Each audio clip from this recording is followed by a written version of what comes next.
আসসালামু আলাইকুম রহমতুল্লাহ।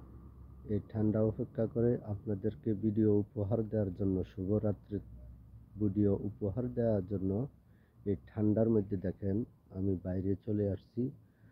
তাই আপনারা সবাই কোরআন সুন্নাহর পথে চলবেন, হকের পথে চলবেন, চলে ইনশাল্লাহ আপনাদেরকে আল্লাহ সফলতা দান করবে। এবং অন্যদের ভিডিও বেশি বেশি দেখবেন, বেশি বেশি শেয়ার করবেন, বেশি বেশি লাইক দিবেন, কমেন্ট দিবেন। যাদের ভালো লাগে অন্যের ভিডিও বেশি বেশি দেখে কমেন্ট দিবেন, লাইক দিবেন। যদি অন্যের ভিডিও না দেখেন তাহলে নিজের ভিউ এবং নিজের আপনার ভিডিও কেউ দেখবে না, এরকম স্কেট করা হবে।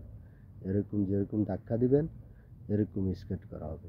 তো সবাই ভালো থাকবেন, সুস্থ থাকবেন এবং কোরআন সুন্নাহ নিয়ে এগিয়ে যাবেন এবং আল্লাহর হকের কথা বলবেন এবং ইসলামের কথা বলবেন এবং কোরআন সুন্নাহর কথা বলবেন।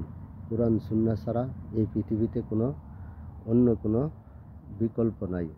কোরআন সুন্নাহর পথ দিয়ে নিজের জীবনকে, সবার জীবনকে সাজাতে হবে এবং অন্যের জীবনটাও সাজানোর জন্য কথা বলতে হবে।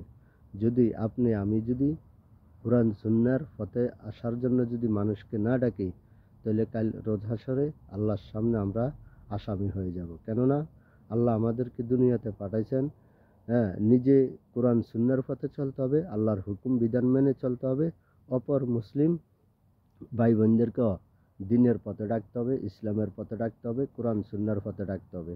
যদি কোরআন সুন্নাহর পথে তাদেরকেও না ডাকেন, তাহলে তারাই কাল কিয়ামতের মাঠে আপনার জন্য বিচার দায় করবে যে আল্লাহ তারা আমাদের কাছে দাওয়াত, কোনো রকমে আমাদের কাছে দাওয়াত দেয় নাই, এটা আমরা বলতে আছি, আমরা তাদেরকে আসামি করলাম।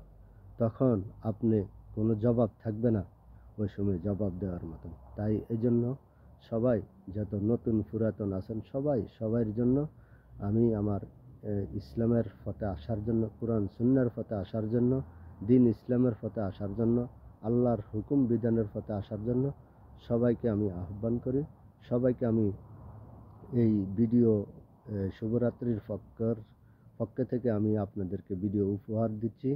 আমার কালেমা তৈয়বার দাওয়াত দিয়ে, লা ইলাহা ইল্লাল্লাহু মুহাম্মাদুর রাসূলুল্লাহ সাল্লাল্লাহু আলাইহি সাল্লাম, আল্লাহ এক এবং অদ্বিতীয়, আল্লাহর সাথে কাউকে তুলনা করা যায় না। আল্লাহ আল্লাহ সবাইকে, কাউকে জন্ম দেন নাই, আল্লাহ কারোর থেকে জন্মগ্রহণ করেন নাই। তাই আমরা বিশ্বাস করি রাসূলুল্লাহ সাল্লাল্লাহু আলাইহি সাল্লাম আল্লাহর প্রিয়তর রাসূল এবং বান্দা। ভালো থাকবেন, সুস্থ থাকবেন, আল্লাহ হাফেজ।